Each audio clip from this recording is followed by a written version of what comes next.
නමස්කාර වේවා බුදුරුවනට සැමදා බුදු හිමි සරණ යමි. නමස්කාර වේවා ධම්රුවනට සැමදා සදහම් සරණ යමි. නමස්කාර වේවා සංඝරුවනට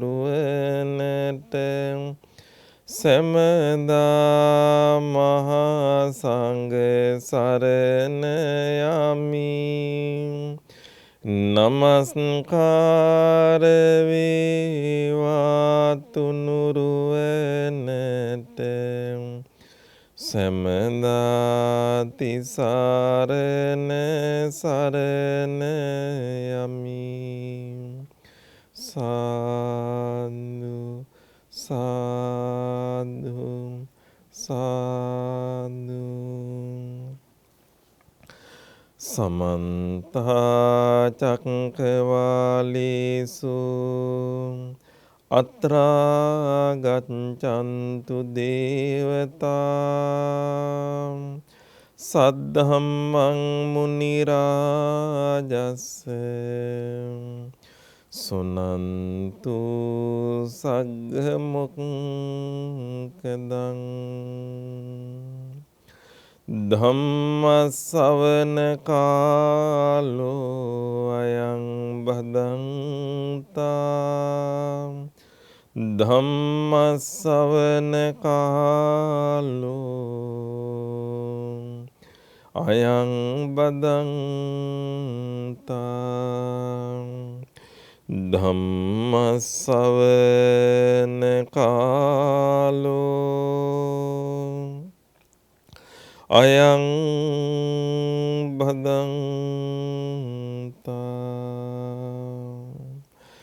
නමෝ තස්ස භගවතු අරහතෝ සම්මා සම්බුද්දස්ස. නමෝ තස්ස භගවතු අරහතෝ සම්මා සම්බුද්දස්ස. නමෝ තස්ස භගවතු අරහතෝ සම්මා සම්බුද්දස්ස. සම්මේ සංඛාරා අනිච්චාති යදා පඤ්ඤාය පස්සති අත නිබ්බින්දති දුක්ඛේ ඒස මග්ගෝ විසුද්ධියාති. සාදු සාදු සාදු. කාරුණික වාසනාවන්ත පිනතුනේ, අද මේ සති ටීවී රූපවාහිනිය මගින් ලංකාව පුරාම ලෝකේ පුරාම සදහැසිත උපදවාගෙන බණහන්නට කැමති සියලු දෙනාටම උතුම් ධර්ම දානයක්ම වේවා කියන පින්වන්ත සිතවිල්ල පහළ කරගෙන මේ සිද්ධ කරන ධර්මානුශාසනාව සඳහා සදැහැති දායකත්වය බාර අරගෙන කටයුතු කරනු ලබන්නේ අද දවසේ ජන්මදිනය සිහිපත් කරන SYC රණතුංග මහත්මයාට තමන්ගේ ආදරණීය පියතුමන්ට ජන්මදිනය සිහිපත් කරගෙන සිද්ධ කරන වෙලාවේ නිදුක් නිරෝගී භාවය ප්‍රාර්ථනා කරන්නටත් ඒ වගේම දයානි ලංකා මහත්මියට මවතුමියට නිදුක් නිරෝගී භාවය ප්‍රාර්ථනා කරන්නටත් ආදරණීය පුතුණුවන් බුද්ධික මදුමාදව මහත්මයා විසින් එහි සදැහැති දායකත්වය බාර අරගෙන කටයුතු කරනු ලබනවා. පළමුවෙන්ම අද දවසේ මේ උතුම් පින්කම සිද්ධ කිරීමම හේතු කරගෙන උතුම් ධර්ම දානයක් සිද්ධ කිරීමම හේතු කරගෙන ජන්මදිනය සිහිපත් කරන රණතුංග මහත්මයාට අපි මේ වෙලාවේදී විශේෂයෙන් ආශිර්වාද කරනවා. ඒ වගේම දයානි ලංකා මහත්මියට වගේම බුද්ධික මදුමාදව මහත්මයාටත් ආශිර්වාද කරනවා. හැමෝගම ජීවිතවලට නිදුක් වේවා, නිරෝගී වේවා, සුවපත් වේවා. කායික සුවය, මානසික සුවය සහනය තුලින් අප්‍රමාණ හිත්වල තියෙන බලාපොරොත්තු මුදුන්පත් කර ගන්නට ජාත්‍ය ආදී දුකින් අත මිදී ලබන උතුම් මහ නිර්වාණ ධාතුව සාක්ෂාත් කර ගැනීමටම මේ සියලු පින් කුසල් අපේ ජීවිතවලට ආශිර්වාදයක් ශක්තියක්ම වේවා කියන ප්‍රාර්ථනාව සිද්ධ කරනවා.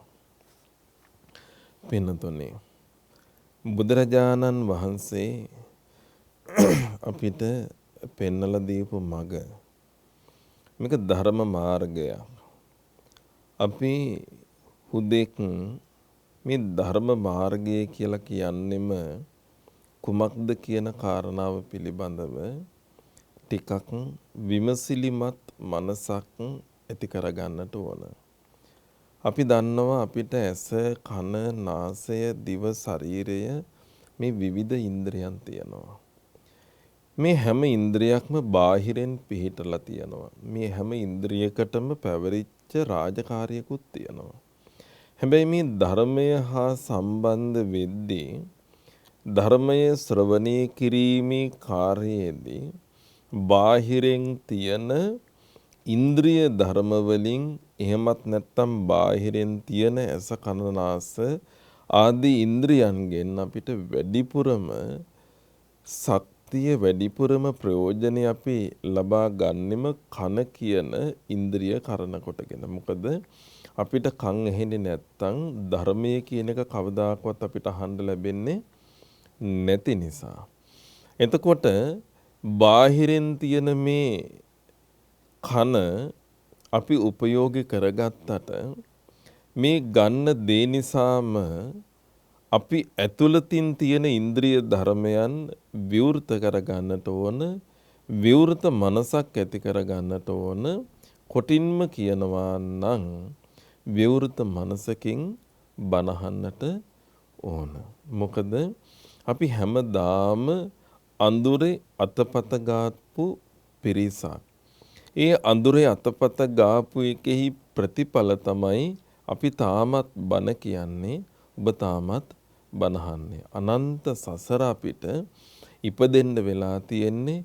ඉපදිච්ච නිසා අපිට අනන්ත සසර ලෙඩ දුක් වලට වගේම මරණයන්ට මුහුණ පාන්නට සිද්ධ වෙලා තියෙන්නෙම අපිට මේ ධර්මයේ හරි තැනකින් අපිට අල්ලගන්න බැරි වෙච්ච නිසා. ඉතින් අද දවසේ අපේ මාතෘකාව බවට පත් කරගන්නේ විදර්ශනාව කියන මාතෘකාව. එහෙමත් නැත්නම් විදර්ශනා මාර්ගය කියන කාරණාව පිළිබඳව කරුණු කීපයක් හඳුනගන්න, එහෙමත් නැත්නම් විස්තර කරන්න. අපි සාමාන්‍ය පෘථග්ජනය හැටියට ගත්තහම ධර්මානුකූල විග්‍රහයේදී ගත්තහම කෙලෙස් පවතින අවස්ථා තුනක් අපිට පෙන්වලා දීලා තියෙනවා බුදුහාමුදුරුවෝ. කෙලෙස් පවතින අවස්ථා තුනක්. එතකොට මේ කෙලෙස් කියන්නෙම මොනවද? ඉස්සෙල්ලා ඒක දැනගෙන ඉන්න ඕනේ. අපි කනෙන් ඇතුළට ගන්න දේවල් හැම දෙයක්ම කෙලෙස් ගොඩට දාගන්නත් පුළුවන්. එහෙන් දකින හැම දෙයක්ම කෙලෙස් කියන දේවල් වලට දාගන්නත් පුළුවන්. මනසින් ගන්න හැම දෙයක්ම කෙලෙස් කියලා දාගන්න පුළුවන්. අපි නිකන් පුංචි උපමාවකින් කිව්වොත් අපි හිතමු මෙහෙම දෙදෙනෙක් බොහොම මිත්‍රශීලීව ඉන්නවා. මේ මිත්‍රශීලීව ඉන්න දෙන්නගෙන් එක්කෙනෙක් කෙනෙක්ව රවට්ටනවා. තමන්ව රැවට්ටුවා කියලා දැනගත්තාම අපි කරන්නේ මොකද්ද? අපිට හිතෙන්නේ මොකද්ද? අපිට දැනෙන්නේ මොකද්ද? අනිත් කෙනා ගැන කලකිරීමක්. අපේ හිතන කලකිරීමක් ඇති වුනහම ධර්මානුකූලව අපි කරන්නේ අතහැරලා දානවා. අයින් කරලා දානවා. ප්‍රතික්ෂේප කරලා දානවා. ඒක ධර්මයෙන් අපිට උගන්වන්නේ අත නිබ්බින්දති දුක්ඛ. අපිට මොනවා හරි දෙයක් නිසා දුකක් ඇති වුණා නම් ඒ දුක පිළිබඳව අපිට කලකිරෙන්නේ අර වගේ සිද්ධියකට මුහුණ දුන්නොත්. එතකොට මේ සිද්ධියකට මුහුණ දුන්නට පස්සේ ඇතිවෙන කලකිරිල්ල නිසාම ඒස මග්ගෝ විසුද්ධිය, ඒක විසුද්ධි මාර්ගයේ බවට පත් වෙනවා. නිවන අවබෝධ කරගන්න, විදර්ශනාව පහළ කරගන්න පුළුවන් මට්ටමට ඇති වෙනවා. ඉතින් දැන් අපි බලමු මේ කියන කෙලෙස් අපිට මොනවද කරලා තියෙන්නේ? අපිට නොකරපු දෙයක් නෑ. සරලවම ගත්තොත් මේ ලෝකේ අපි මෙච්චර කාලයක් මේ අනන්ත සසර ඇවිදලාම තියෙන්නේ වෙන මොකක්වත් හින්දා නෙමේ කෙලෙස් නිසා. එතකොට බුදුරජාණන් වහන්සේ බෝධිය ළඟ සහ මුලින්ම දුරු කරලා දැම්මේ ඔය කියන කෙලෙස් සතරන්. එතකොට කෙලෙස් කියන දේවල් පවතින්නේ සමස්ත ලෝක ධාතුව තුල ජීවත් වෙන රහතන් වහන්සේලා හැර දිව්‍ය, බ්‍රහ්ම, මනුස්ස, තිරිසන්, භූත, යක්ෂ, ප්‍රේත ආදී සියලුම අයට මේ කියන කෙලෙස් ධර්මයන් තියෙනවා. එහෙනම් කෙලෙස් ධර්මයන් පවතින අවස්ථා තුනක් ගැන කතා කරනවා. එකක් තමයි අනුසය අවස්ථාව, අනිත් එක පරිඋත්ථාන අවස්ථාව, අනිත් එක වීතික්කම අවස්ථාව කියලා. එතකොට අපි මෙහෙම මුලින් මේක පහසු කර ගැනීම උදෙසා මම වචන තුනක් පාවිච්චි කරන්නම්. එකක් මුල, අනිත් එක මැද, අනිත් එක අග. එහෙම නැත්නම් මුල ටිකක් ගැඹුරට ගියපුවාම තියෙන එක, එහෙමත් නැත්නම් සහ මුලින්ම ගැඹුරට ගියපුවාම අන්තිම ගැඹුරම තැනට ගියපුවාම තියෙන අවස්ථාව. ඒ කියන්නේ උඩ තියෙනවා, ඊට පස්සේ මැද තියෙනවා, ගැඹුර තියෙනවා. එතකොට මම ඒ වචන තුන පාවිච්චි කරන්නම් මේ අනුසය, පරිඋත්ථාන සහ වීතික්කම කියන. මුල කියන්නේ වීතික්කම අවස්ථාව, ඒ වගේම පරිඋත්ථාන කියන්නේ ගැඹුරු අවස්ථාව, ඒ වගේම අනුසය කියලා කියන අන්තිම අඩිය. එහෙම නැත්නම් මුල, මැද, අග. එතකොට දැන් අපි බලමු අපි ඉන්නේ කොතනද ඔය අවස්ථා තුනේ. අපි ඉන්නේ වීතික්කම අවස්ථාවේ කියලා හිතමුකෝ. ඒ කියන්නේ මුල. අපි මේ හැම දෙයකටම පේන බාහිර හැම දෙයකටම අපි කැමතියි. මේක දැන් අපි කියන්නේ කවුද? අපි කියන්නේ ගිහි පැවිදි සියලුම දෙනා ඇතුළුව දිව්‍ය බ්‍රහ්ම ආදී හැමෝම.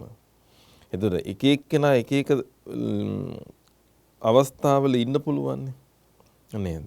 එතකොට අපි හිතමු අපි ඉන්නේ මුල් අවස්ථාවේ.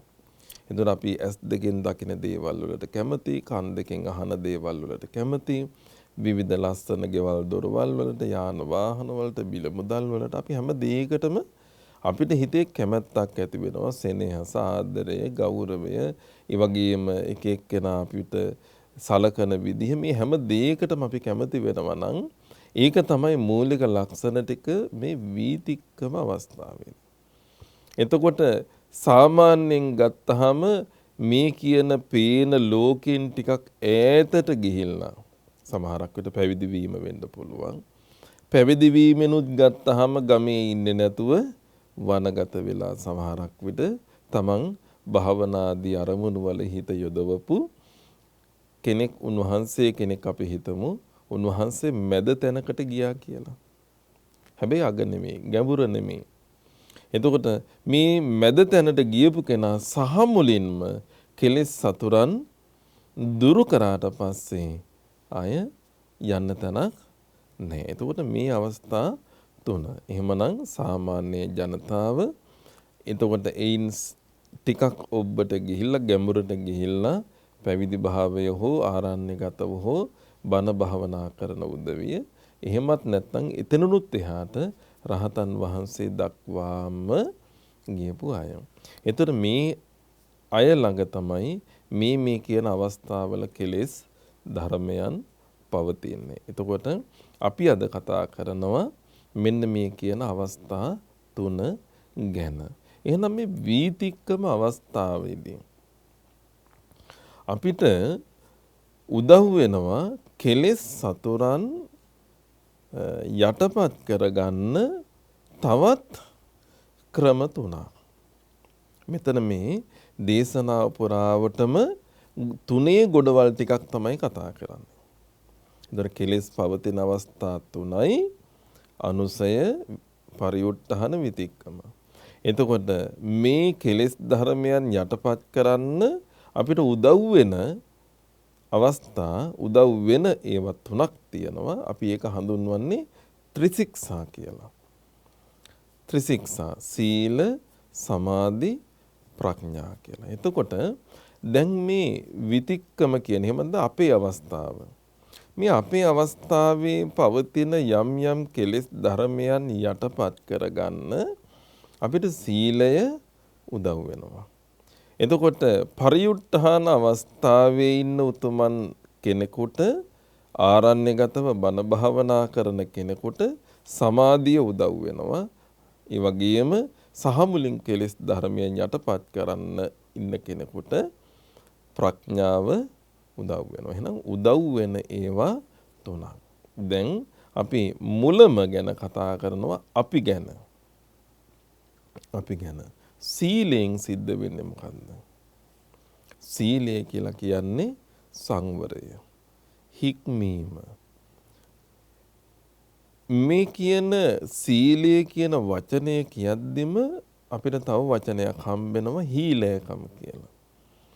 අපි හිතමුකෝ කැලේ ඉන්න සතෙක් ගෙනල්ලා අපිට අවශ්‍ය තාලයට අපි හීලය කරගන්න නම් ඉස්සෙල්ලා කරන්නේ මොකද්ද?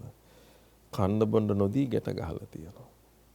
එතකොට මේ සතා කල්පනා කරනවා දින කීපයක් ගියාට පස්සේ මෙහෙම ගියොත් මම මැරිලා යනවා.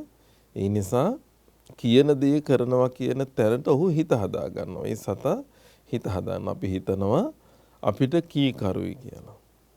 මොකද හීලා වෙච්ච හැම සතාම කීකරුත් නැහැනේ නේද? යම් වෙලාවක අපිට මොකක් හරි අනුතරක් කරන්න වුණා වුණොත් සමහරක් විට අනුතරක් කරන්න වුණත් පෙළඹෙන්න පුළුවන්. හැබැයි අපි හිතනවා ඌ හීලය කරා කියලා. හීලය කරන්න යොදාගත් උපක්‍රමය මොකන්ද? කන්න බොන්න නොදී ගැට ගහලා තියෙන එක. හැබැයි දැන් මේ මිනිස්සු වෙච්ච අපිට පුළුවන්ද කන්න බොන්න නොදී හීලය කරන්න? ඔන්න ඒක කාරණාව. ඒකයි මෙතන අර හීලයකමයි සිල්වත්කමයි කියන එක පාරවල් දෙකක්. දෙවිදිහා. මිනිස්සුන්ව හීලය කරන්න බෑ කවදාකවත්. මිනිස්සුන්ට පුළුවන් සීලයක් තුලින් සංවරකම ඇති කරගන්න. ඒතර සීලය අවශ්‍ය කරන්නේ කොහටද? අපි කතා කරනවා සතර සංවර සීලය. ඉන්ද්‍රිය සංවර සීලය, ආජීව පාරිශුද්ධ සීලය, ප්‍රත්‍යසන්නිස්ෘත සීලය, ප්‍රාතිමෝක්ෂ සංවර සීල. ඉන්ද්‍රියන් කියලා කියන්නේ මේ ඇහින් දකින හැම දෙයකටම අපිට වැටවල් බඳින්න බැදෙන්. කවදාකවත් බුදුහාමුදුරුවෝ ඉන්ද්‍රිය ධර්මවලට නීති දාලා නැහැ. ශික්ෂාපද පනවල නැහැ. කියන්නේ ඇහින් මොනවා හරි අපි අසභ්‍ය දර්ශනයක් දකිනවා කියන්නකෝ. ඉතින් ඒක දැක්කට පස්සේ නේද මොනවා හරි දෙයක් අපිට ඇති වෙන්නේ. දකින්න එපා කියලා දකින්න එක හොඳ නෑ කියලා දෙන්න පුළුවන්. හැබැයි ඇහැට ශික්ෂාපද පනවන්න බෑ. කනට ශික්ෂාපද පනවන්න බෑ. නහයට ශික්ෂාපද පනවන්න බෑ. දිවට ශික්ෂාපද පනවන්න බෑ. එතකොට මේ සතර සංවර සීලේ සතර සංවර සීලේ සංවර කියන්නේ එතකොට හික්මීමක් ඇති කරගන්න අවස්ථාවක්. ඒතර අපි ජීවත් වෙද්දි සංවර වෙනවා. ජීවත් වෙද්දි දැන් අපි තව දෙයක් මේකත් කියලා ඉන්න ඕනේ. මේක පහුගිය දවසක සිද්ධ වෙච්ච අත්දැකීම. අපි නිකන් පුංචි උදාහරණයක් හැටියට බෙහෙම හිතමුකෝ. අම්මා කෙනෙක් ඉන්නවා. එතකොට අම්මා හැමදාම උදේ පාන්දරට අවදි වෙනවා. එතන මේ අම්මා උදේ පාන්දරට අවදි වෙලා අපි හිතමුකෝ කට හොදලා මූණ හොදලා ඊගාවට කුස්සියට ගිහිල්ලා සමහරක් වෙන්න කේතලේ ඉබේම ලිපේ තියනවා. ලිප පත්තු කරනවා. එතකොට ඊගාවට ගත්තාම තේ ටික හැදෙනවා. ඊගාවට උයන පිහන දේවල් ටික කරනවා, කෑම ටික බෙදනවා. මේ වැඩ ටිකක් සිද්ධ වෙනවා. මේ වැඩ ටික උඩේ කොහොමද? මේ වැඩ ටික උනේ කර හිටපු නිසා. අපි හිතමුකෝ අලුතෙන් ලේලි කෙනෙක් ගෙදරට ගෙනාව කියලා. කවදාකවත් ගෙදර උදේට නැගිටලා නැහැ. දැන් එතකොට එයාට වගකීමක් තියෙනවා උදේට නැගිටින්න ඕනේ. උදේට තේ හදන්න ඕනේ. උදේට උයන්න පිහන්න ඕනේ. දැන් මේක කරන වැඩේ මේ වැඩේ ලේලිට පහසුද අපහසුද? ලේලිට අපහසුයි. ඇයි අපහසුව? අපහසුව කවදාකවත් ඇගේ ගෙදරදී උදේට නැගිටලා නැහැ. ඇගේ ගෙදරදී උදේට තේ හදලා නැහැ. ඇගේ ගෙදරදී අය උදේට උයලා නැහැ. දැන් අලුතෙන් වැඩපිළිවෙලක් පටන් ගන්න එකද ලේසි? කර හිටපු වැඩ ටික ඊට වඩා හොඳට කරගෙන යන එකද? නේද? ඒ කියන්නේ අලුතෙන් පටන් ගන්න බෑ. ලෝකේ අලුත් වැඩපිළිවෙලවල් නැහැ. දැන් අපි ඕන ආයතනයක අලුතෙන් වැඩපිළිවෙලක් පටන් ගන්නකො. තැන් වල කසුකුසු ගන්නවා. තැන් වල අනුම්පද කියනවා. තැන් වල මේක නොකරන තැනට රටක් වුණත් ගොඩ දාන්න බැරි, ගොඩ නගන්න බැරි ඒ හේතුව. අලුත් වැඩපිළිවෙල නැහැ. තියෙන්නේ පරණ වැඩපිළිවෙල පිළිවෙලකට කරගෙන ගියා නම් හරි. දැන් බුදුහාමුදුර අපිට කරේ මොකද්ද? අක්ඛාතාරෝ තථාගතා. අලුත් වැඩපිළිවෙලක් නෙමෙයි. පාර පෙන්නවා. බුදු කෙනෙක් අනන්ත සසර කරේ දුක් විඳලා දුක් විඳලා පාරක් පෙන්නවා. යන්න ඕනේ කවුද? කැමති කෙනෙක් ඵලයල්ලා. යන කෙනා පාරෙන් සසරෙන් ගොඩ යයි. නොයන කෙනා තම තවත් මේ සසරම ඇලිලා ගැලිලා ඉඳී. ඉතින් බුදු කෙනෙකුට අරන් යන්න බෑ. නන්ද කුමාරයා වර්ගන ගිය දිව්‍ය ලෝකෙටනේ. ඉතින් පුළුවන්කම තිබ්බනම් නිවනට අරන් යනවනේ. නේද? ඒ නිසා කාටවත් බලෙන් අරගෙන ගිහිලා දාන්න පුළුවන් එකක් නෙමෙයි. එහෙමනම් මේ සංවරය කියලා කියන්නේ හික්මීම. එතකොට අභ්‍යන්තර සංවරයට, බාහිර සංවරයට මේ කියන ශික්ෂා පද අපිට ලොකු උදව්වක් වෙනවා. පන්සිල් වෙන්න පුළුවන්, අටසිල් වෙන්න පුළුවන්, දසසිල් වෙන්න පුළුවන්, සාමණේර සිල් වෙන්න පුළුවන්, උපසම්පදා සිල් වෙන්න පුළුවන්. මේ හැම සීලයකින්ම සිද්ධ වෙන්නේ මොකද්ද? නිකන් පොදුවේ අපි හිතමුකෝ පන්සිල් ගැන. සත්තු මරන්නේ, හොරකම් කරන්නේ, කාමයේ වර්ධව හැසිරෙන්නේ නැහැ, බොරු කියන්නේ නැහැ. ඒ වගේම ප්‍රමාද වෙන දේවල් සිද්ධ වෙන්නේ නැහැ. සිද්ධ කරන්නේ ප්‍රමාද වෙන මත්ද්‍රව්‍ය. එතකොට දැන් පොදුවේ ගත්තාම අපි හිතමුකෝ මේකේ අපි දැන් කියනවනේ කරවිලවල රත්තරන් තියෙනවා, දඹලවල යකඩ තියෙනවා නේද? එහෙම කියනවනේ. නමුත් මේ හැම එකක් අස්සෙම තියෙන හැම ශික්ෂාපදයක් අස්සෙම තියෙනවා හරි ගැඹුරු වටිනාකමක් තියෙන පදයක්. දැන් සතෙක් මරන්නේ කියලා ශික්ෂාපදයක් අපි සමාදන් වෙනවා. ප්‍රතිඵලය මොකද්ද? සත්තු ඉතුරු වෙන එකද? ප්‍රතිඵලය එහෙමත් නැත්තම් මේ බාහිර සමාජයේ ජීවත් වෙන්න ඕන අය ජීවත් වෙන එකද? මේක ප්‍රතිඵලය තමයි මගේ හිතේ කරුණාවක් ඇති වෙන එක. මගේ හිතේ මෛත්‍රියක් ඇති වෙන එක. මගේ හිතේ ආදරයක් ඇති වෙන. මගේ හිතේ අනුකම්පාවක්, දයාවක්. ඒ කියන්නේ ඒව මොනවද? ගුණධර්මනේ. ඊ ගුණධර්මයක් රකින්න පානාතිපාතා වේරමණී කියන ශික්ෂාපදේ උදව් වුණා. සත්තු මරන්නේ කියලා නෙමෙයි මේ පොරොන්දු වෙන්නේ. සත්තු මරන්නේ කියන එක අස්සේ අපි දන්නේම නැතුව අපේ ජීවිතේ අමුතුම જાතියේ වටිනාකම් ටිකක් දැන් අපි කාගේ හරි දෙයක් හොරකම් කරන්නේ කියමුකෝ. ඉතින් තව කෙනෙක්ගේ දෙයක් හොරකම් කරන්නේ කියන එක අස්සේ සමාජයට අපි කොච්චර කරුණාවන්තද?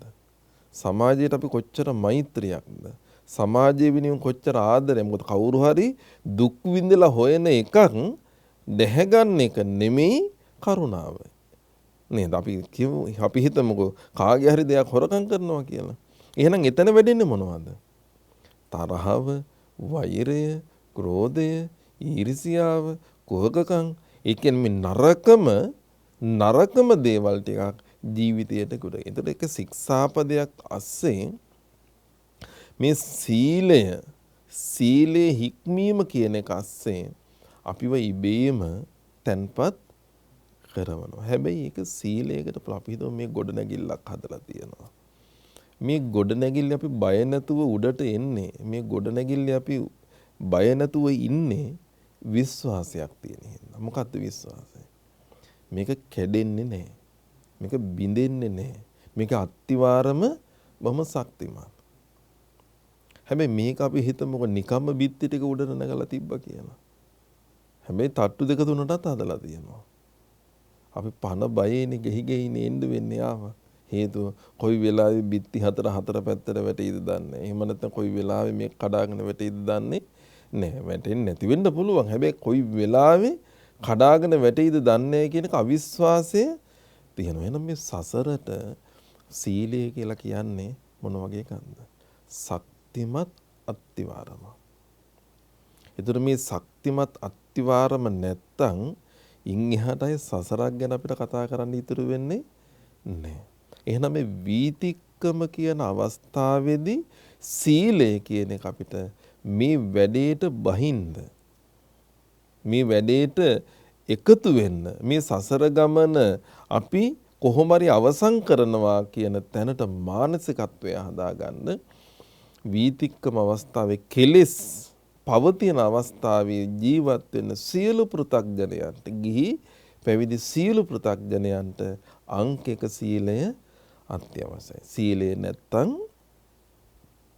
අයින් එහාට මේ ගැන කතා කරලා වැඩ නැහැ. එතකොට ඒක. ඊට සමාධිය කිව්වේ මොකද්ද?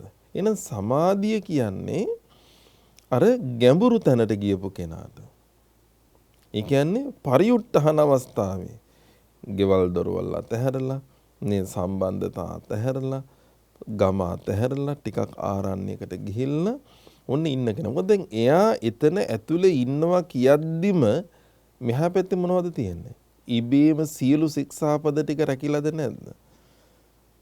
දැන් අර වගේ අවස්ථාවක් අදියරක් පහු කරලා ඇතුළට ගිහිල්ලා තියෙන යාට සීලය ගැන දැන් කතා කරන්න දෙයක් නැහැ. තනියෙන් ඉන්න කොහොමද ඉන්නේ? තනිකමත් භවනාවක් කියලානේ කිව්වේ. මේ දෙන්නෙක් එකට එකතු වුණොත් තමයි කතා කරන්නේ. ඕපදූප හරි මොනවා හරි හැම දෙයක්ම කතා කරන්න පටන් ගන්නවා. හැබැයි තනියෙන් ඉන්නේදී කතා කරන්න දෙයක් නැහැ. මොකක්වත් නැහැ. අකුසල් සිද්ධ වෙන ප්‍රමාණය අඩුයි. එතකොට එයා ඉන්නේ පරිඋත්ථාන අවස්ථාවේ ටිකක් ගැඹුරට ඉබේම ගිහිලා. ඒතර ගැඹුරට ගියපු කෙනාට ඊගාවට ඔන්න අපිට හම්බ වෙනවා සමාධිය. නිකම්ම සමාධිය ඇති වෙන්නේ නැහැ. බණ භාවනා කිරීම තුළ උන්න තමන්ගේ යම් මට්ටමක දියුණුවක් ඇති කරගන්න පුළුවන්. එතන ඊගාන ප්‍රඥාව කිව්වේ මොකක්ද එහෙනම්? පඤ්ඤාවන්තස්ස අයං ධම්මෝ නායං ධම්මෝ දුප්පඤ්ඤස්ස. බුදුහාමුදුරන්ගේ මේ ධර්මයත් ප්‍රඥාවන්තයින්ට.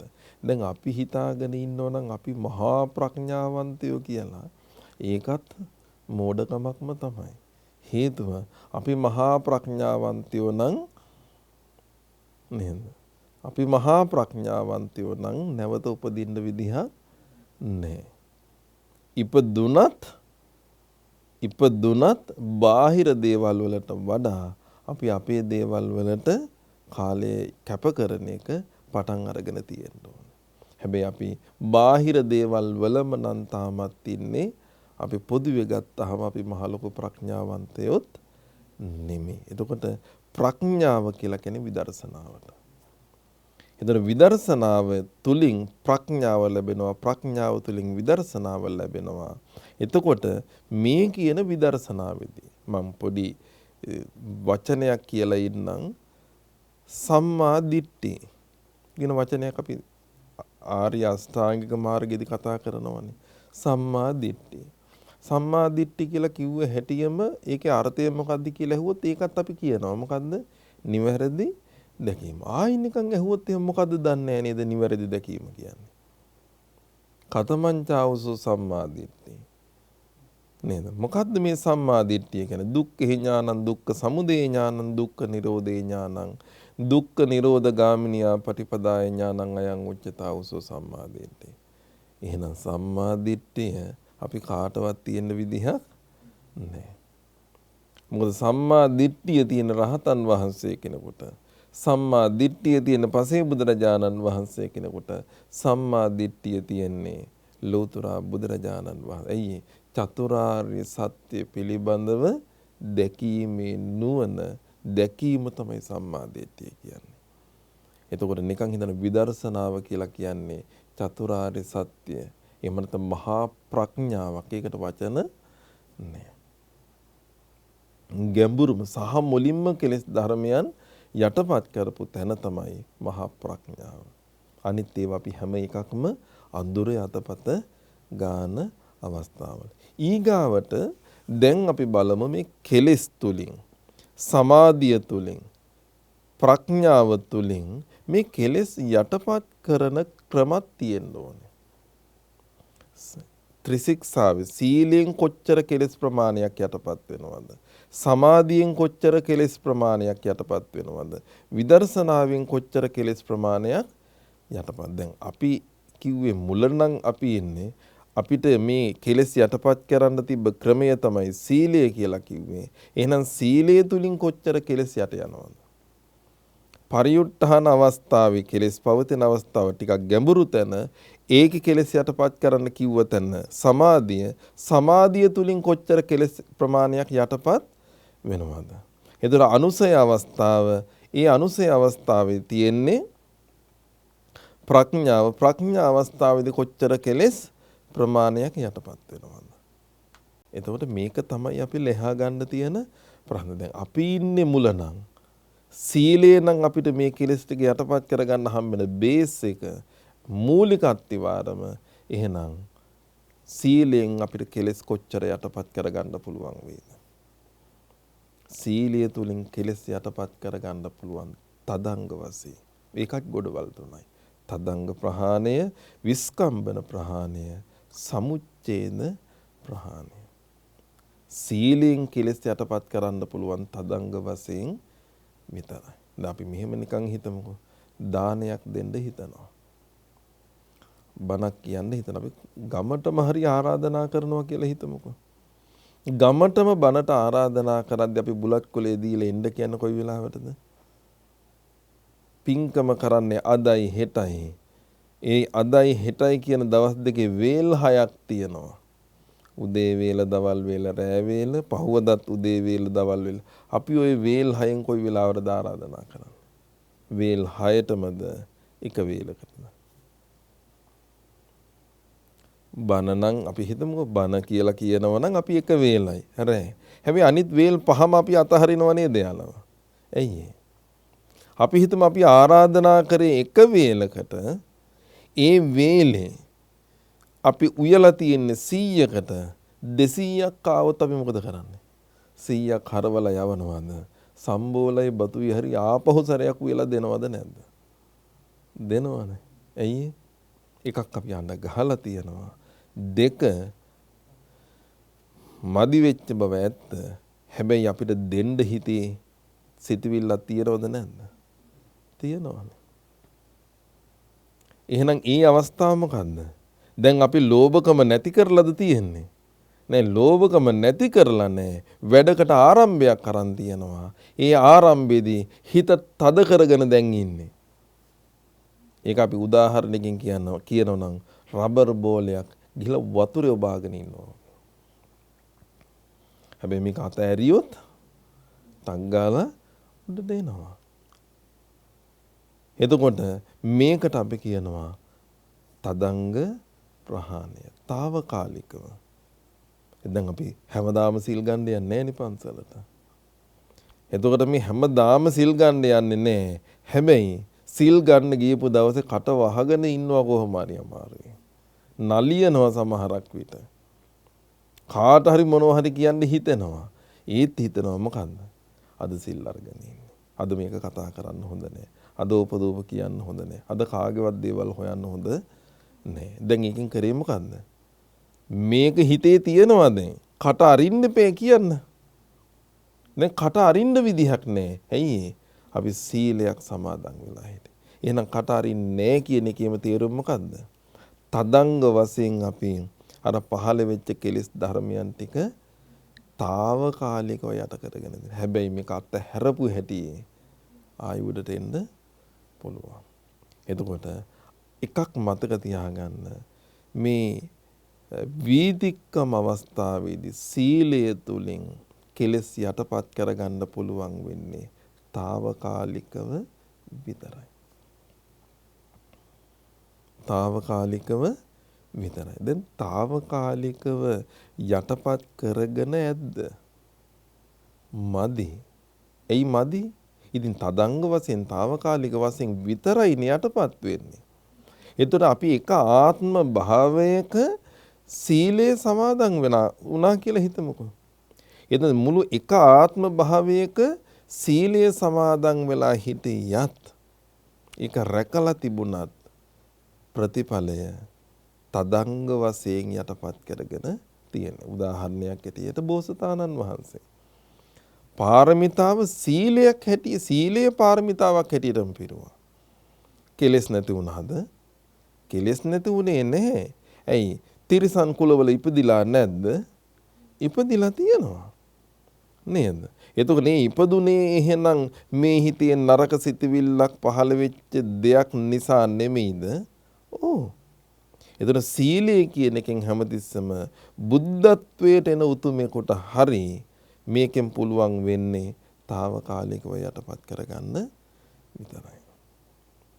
එතකොට සීලය තුලින් ප්‍රතිඵලය තියෙන්නේ කෙලෙස් ධර්මයන් తాවකාලිකව යටපත් කරගන්න අවස්ථාව ලැබෙනවා. එතකොට අපි ඉන් එහාට කරන ධර්ම දේශනාවකදී ඊගාවට දානයකදී දන්සලකදී බුදු පිළිමයක් හදද්දී පන්සලක් හදද්දී මේ හැම එකකදීම සිද්ධ වෙන්නේ මොකද්ද? తాවකාලික යටපත් කර ගැනීම. දැන් අපි නිකන් හිතමුකෝ කාට හරි කීයක් හරි දෙනවා. දෙද්දිම අපිට හිතෙනවා මොකන්ද? දුන්නොත් තමයි ලැබෙන්නේ. දුන්න නැත්තම් ලැබෙන්නේ නැහැ. දුන්න නැත්තම් සසර දුක් විඳින්න වෙනවා. දුන්න නැත්තම් කන්න හම්බෙන්නේ නැහැ. ඒ නිසා කන්න හම්බෙන්නේ දුන්නොත් විතරයි. දැන් එතනම බලන්නකො දීලාද අල්ලගෙනද දීලාද අල්ලගෙනද කියලා හිතුවොත් අපි හිත කියන්නේම මොකද්ද? දෙන්න ඕනේයි නැවත ලබන්න ඕනේ. අන්තිම දරුණු සිතවිල්ල. අපි දෙනවා නොදෙනවා නෙමෙයි. හැබැයි දෙද්දිම හිතෙනවා ආපහු අනිත්තට දෙන්න ඕනේ වෙන මොකක්වත් හින්දා නෙමෙයි. සසර දුක් විඳින්න බෑ. සසර දුක් විඳින්න බෑ. ඒ නිසා දුකක් නැතුව සසර උපදින්න නම් ඕනේ දෙන්නමයි කියලා හිතනවා. ඉතින් විවිධ දේවල් අපි කරනවා. හැබැයි මොන දේ දුන්නත් ඊගාවට එතනදිද යටපත් වෙන්නේ මොකද්ද? తాවකාලික වශයෙන් පමණයි. උදාහරණය බෝසතාණන් වහන්සේ. දානය පාරමිතාවක් හැටියට පිරුවා. දානය උපපාරමිතාවක් හැටියට පිරුවා. දානය පරමත්ත පාරමිතාවක් හැටියට පිරුවද නැද්ද? පිරුවානේ. තමන්ගේ ජීවිතයේ පව as is must lay සියල්ල දුන්නා. ඊත් යටපත් වෙලා තියෙන්නේ කොහොමද? ඊත් යටපත් වෙලා තියෙන්නේ తాවකාලිකව. දැන් බලන්නකෝ.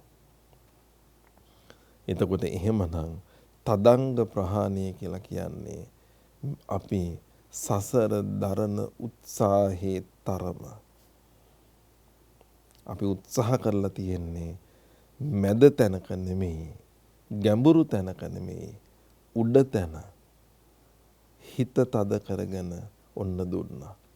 හිත තද කරගෙන ඔන්න සීලයක් රැක්කා. හිත තද කරගෙන ඔන්න බුදු පිළිමයක් හැදුවා. හිත තද කරගෙන ඔන්න මම මහානකම රැක්කා කියලාත් හිතන්න පුළුවන්. හිත තද. හැබැයි මහානකම රැක්කා කියන එකේ තේරුමත් සහමුලින් කෙලස් දුරු කරා කියන එකට හේතුවක් නෙමෙයි. හාමුදුරුවෝ වැඩ ඉන්නවා. ඉතින් අපවත් වෙනවා. නේද? වැඩ ඉන්නවා අවුරුදු 50යි මහාන වෙලා ඉතින් අපවත් වෙනවා. එතරම් වෙලා තියෙන්නේ මොකන්ද? උන්වහන්සේ සාමාන්‍ය විදියට එහෙම හිටියා නම් උන්වහන්සේගේ මේ කෙලෙස් ධර්මයන් යටපත් වෙලා තියෙන්නේ తాවකාලිකවම පමණයි. එහෙනම් මේ తాවකාලිකව යටපත් උනේ සීලය කියන කාරණාව හේතු කරගෙන. එහෙනම් මේ తాවකාලිකයෙන් ටිකක් ගැඹුරට යන්න ඕනේ. ගැඹුරට ගියපු කෙනා තමයි මේ මිනිස් වාසයෙන් ටිකක් ඈතට ගිහිල්ලා හරි ටිකක් ඊට වඩා ගැඹුරට හිතපු කෙනා. බණ භාවනා කරන්නේ. එයාට උදව් වෙනව මොකද්ද? සම 40 කර්මස්ථාන. භාවනා කරන්න උදව් වෙනවා. ඒක අනුස්සති වශයෙන් වෙන්න පුළුවන් නේද? විවිධ කර්මස්ථාන ගන්නවා. දස අනුස්සති, දස අසුබ මේ වගේ දේවල් ටික උදව් වෙනවා. දැන් ඒවා උන්වහන්සේ මෙනෙහි කරන්න දැන් උපමාව තමයි මේ බෝලේ ගහලා තියෙන මඩේ දැන් ඉස්සල්ලා ගහගෙන හිටියේ අතේ මේ බෝලේ තියාගෙන හිටියා. දැන් මේ බෝලේ ගිහිල්ලා මඩේ ගැහුවා. මේක දාලා තියෙන මඩේ. හොඳට මතක තියාගන්න. උපමාව දේවදත්ත.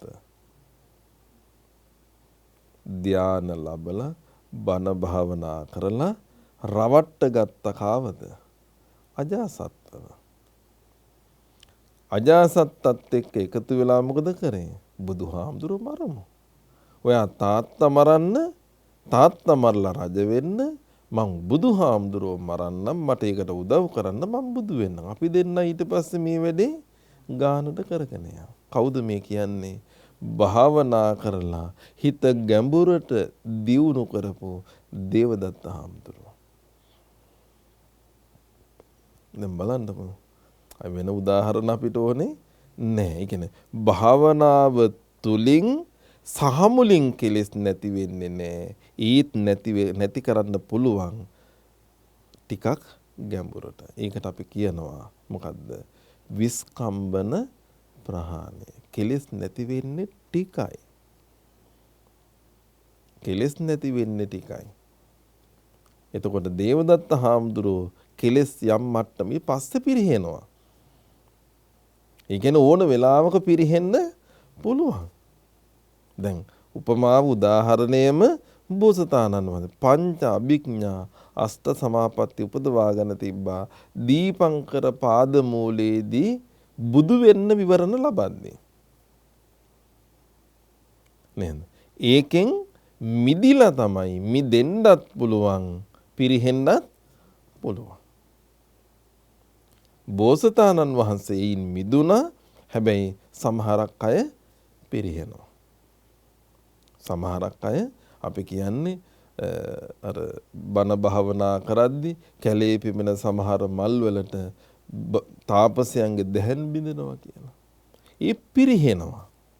හැබැයි මෙතන බෝසතාණන් වහන්සේ පිරිහුණේ නෑ. බෝසතාණන් වහන්සේ හිතලා මිදුණා. මොකද මේ බුදු වීම සඳහා යන ගමන නිසා.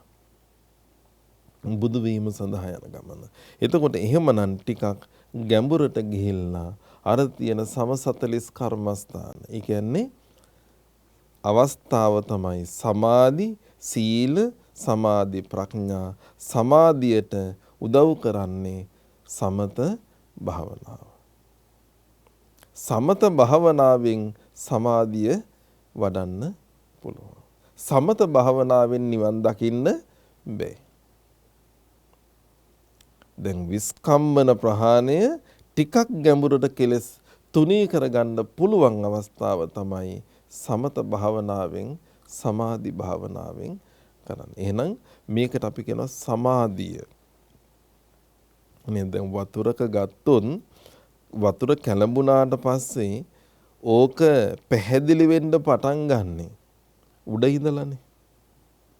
පස්සේ තමයි අන්තිමටම රොම් මඩ ටික ගිහිල්ලා අඩියේ තැම්පත් වෙන්නේ. එතකොට යට ඉඳලා උඩට වතුර පැහැදිලි වීගෙන එන්නේ නැහැ.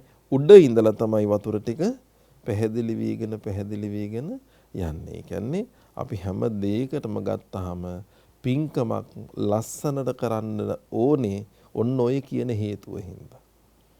අපි කියන්නේ චීස් කෑල්ල හදන තැනට ගියා නම් අපිට චීස් කන්න හිතෙන්නේ නැහනේ.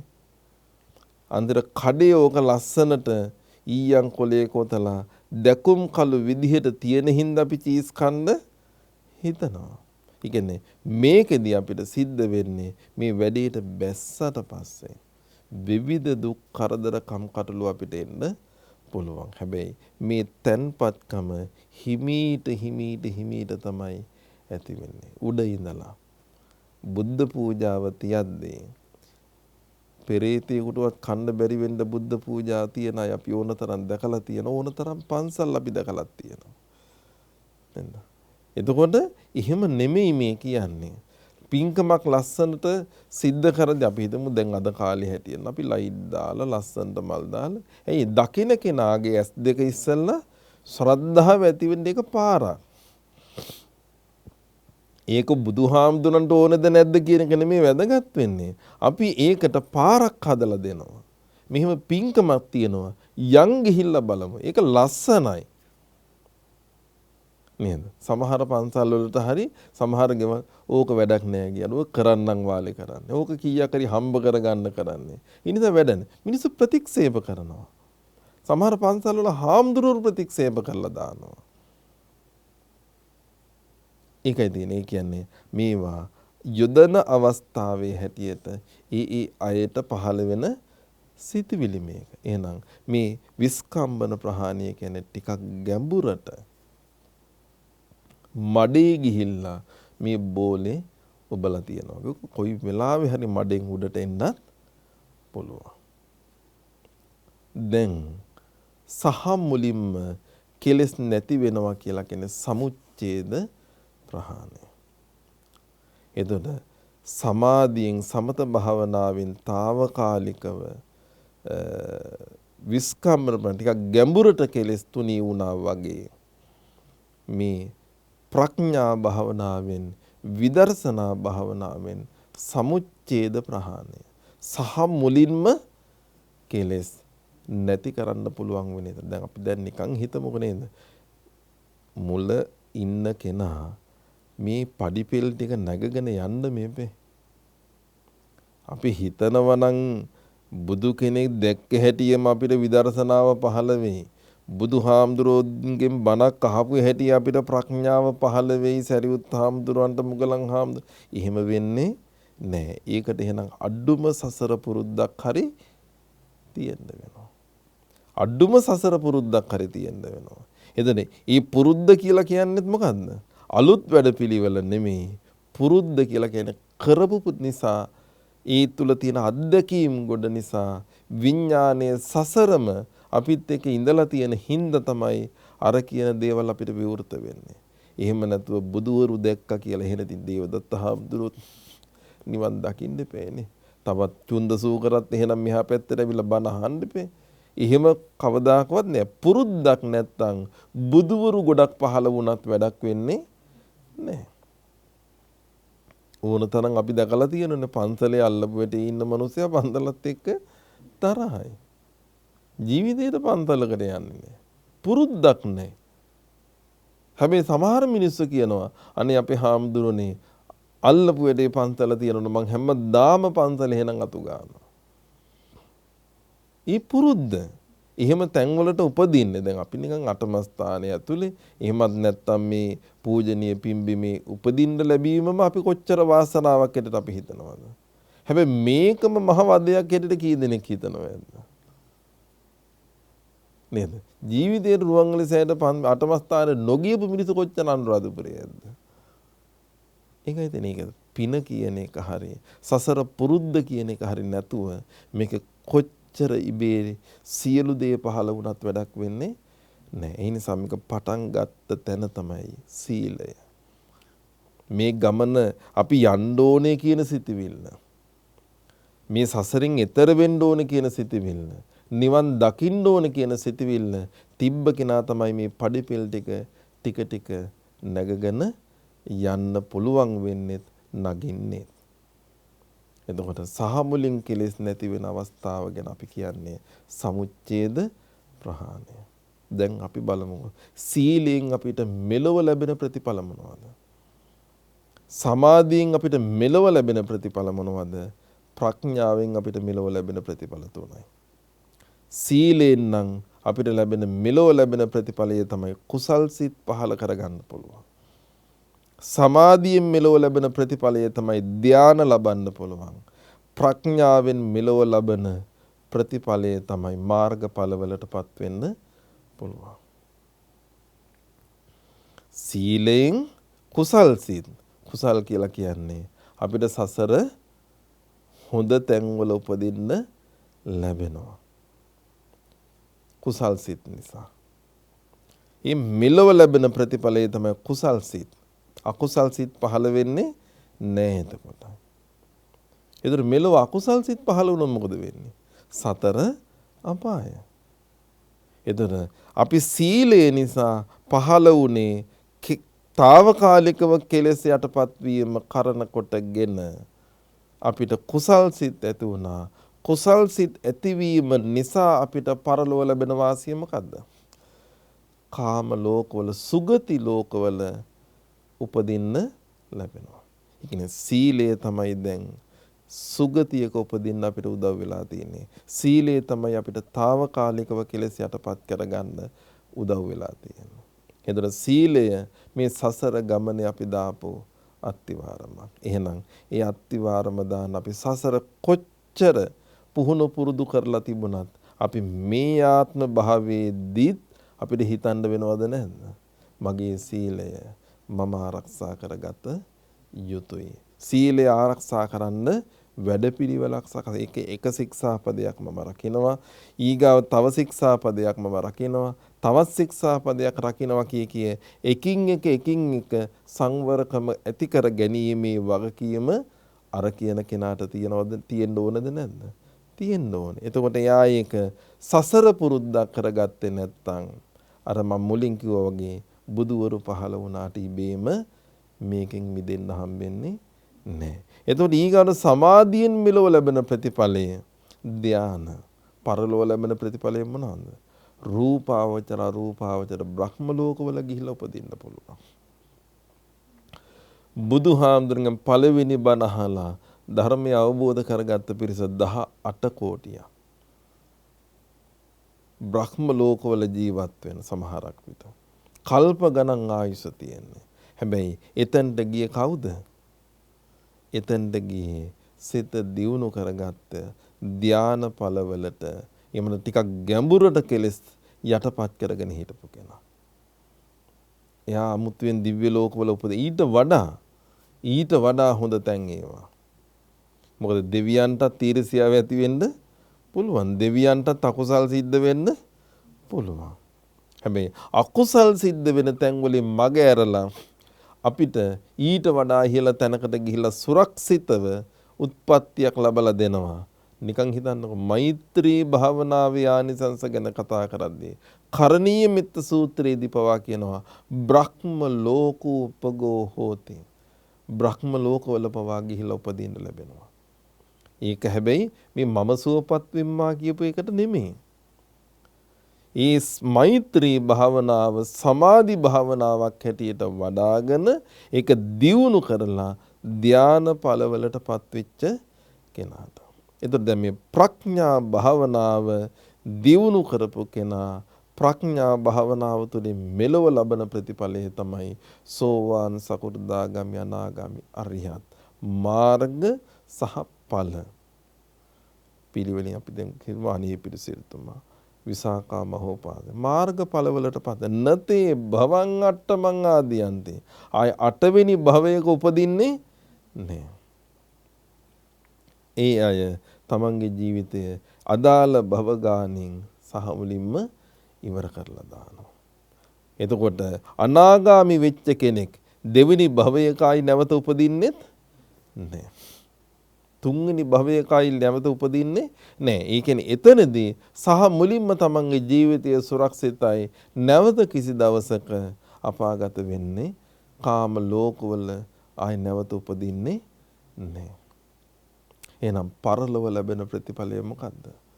නිවන. එච්චරයි. ප්‍රඥා භාවනාව දියුණු කරපු කෙනාට සහ මුලින් කෙලෙස් ධර්මයන් යටපත් වෙනවා වගේ පරලොවදී ඔහුට ලැබෙන ප්‍රතිඵලය තමයි නිවන. සමාධි භාවනාව තුළින් මෙලොව ලැබෙන ප්‍රතිඵලය ධ්‍යාන, පරලොවදී ලැබෙන ප්‍රතිඵලය රූපාවචර අරූපාවචර බ්‍රහ්ම ලෝක. සීලය තුළින් මෙලොව ලැබෙන ප්‍රතිඵලය කුසල් සිත්, පරලොව ලැබෙන ප්‍රතිඵලය සුගති ලෝකවල උපදින එක.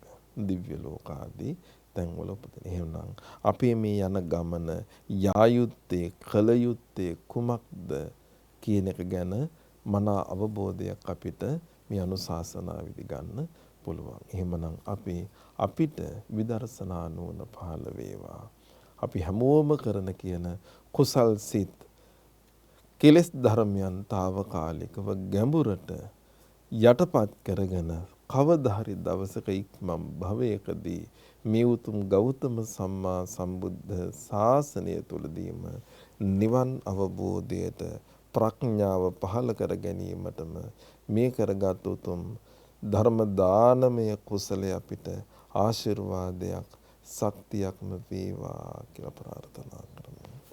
ආකාසට්ඨා ච බුම්මට්ඨා දේවා නාග මහිද්దికා පුඤ්ඤන්තං අනුමෝදිත්වා චිරං රක්ඛන්තු ලෝක සාසනං.